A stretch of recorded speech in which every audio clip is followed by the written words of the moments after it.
Vous savez qu'on est en République et que moi je suis amenée à serrer la main de l'intégralité des candidats parce que je suis une républicaine.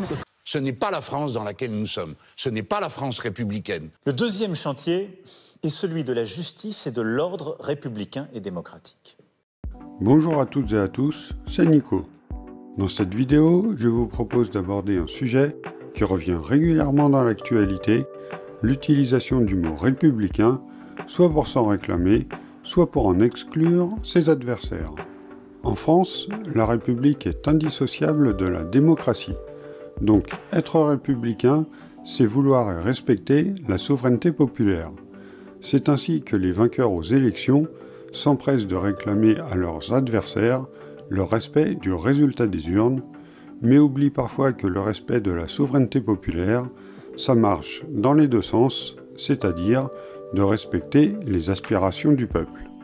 Alors qui parmi nos hommes politiques est le plus ou la plus républicaine ? Eh bien, je dirais que ça dépend à quelle république on fait référence. En effet, il n'y a pas une seule et unique conception de la République, il y a celle de gauche et il y a celle de droite. Je vais donc prendre les choses dans l'ordre chronologique, en commençant par la République de gauche. En France, la première République arrive suite à la Révolution française de 1789. C'est à cette époque qu'apparaissent les mots liberté, égalité et fraternité. Ils deviendront officiellement notre devise en 1848. Une devise dont se réclame autant la gauche que la droite, même si la gauche a toujours été plus prompte à la mettre en application. J'en parle en détail dans ma précédente vidéo. C'est aussi à la gauche de la Première République, en l'occurrence à Georges Couthon, que nous devons la formule rassembleuse et symbolique selon laquelle la République est une et indivisible. En 1848, la gauche de l'époque proclame la Deuxième République et en précise sa vision, celle d'une République sociale dont la priorité est de combattre les inégalités.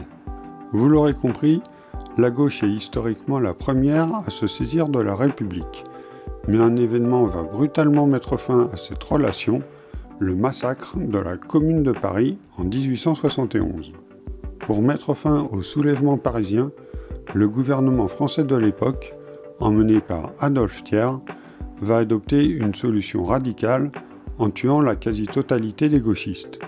La droite va alors se retrouver seule aux commandes et va remodeler la République à sa guise. Sous la droite, la République n'est plus sociale, c'est la République de l'ordre. Une République qui a pour but de maintenir la hiérarchie sociale en place, avec des lois qui stabilisent la mainmise des dominants et qui les protègent de la contestation sociale.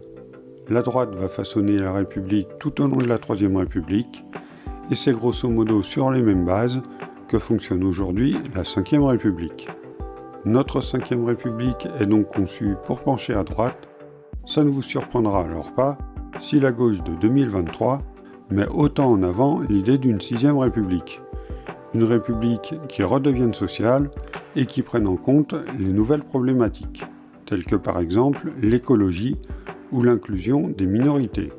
Pour finir, le Rassemblement national est-il républicain ? Eh bien, n'en déplaise à ses électeurs, le RN, anciennement Front National, est connu pour avoir popularisé la discrimination entre les individus, en totale opposition d'avec les valeurs universalistes et républicaines de la France. Liberté, égalité, fraternité. Le Rassemblement national est également la principale incarnation électorale de l'extrême droite, un courant politique connu pour être anti-républicain. En effet, et jusqu'à récemment, les rares fois où l'extrême droite a pris le pouvoir dans l'histoire, c'était pour mettre fin à une république. Donc rien que pour ça, ça coince un peu. Plus près de nous, l'extrême droite se caractérise par des actions peu républicaines, comme par exemple quand elle affiche une banderole appelant à décapiter la République. A-t-on vraiment envie de confier la République à ce genre d'individus ? N'hésitez pas à partager cette vidéo, c'est la meilleure façon de me soutenir. Dites-moi dans les commentaires quelles idées doit selon vous véhiculer la République. Et sur ce, je vous dis à bientôt.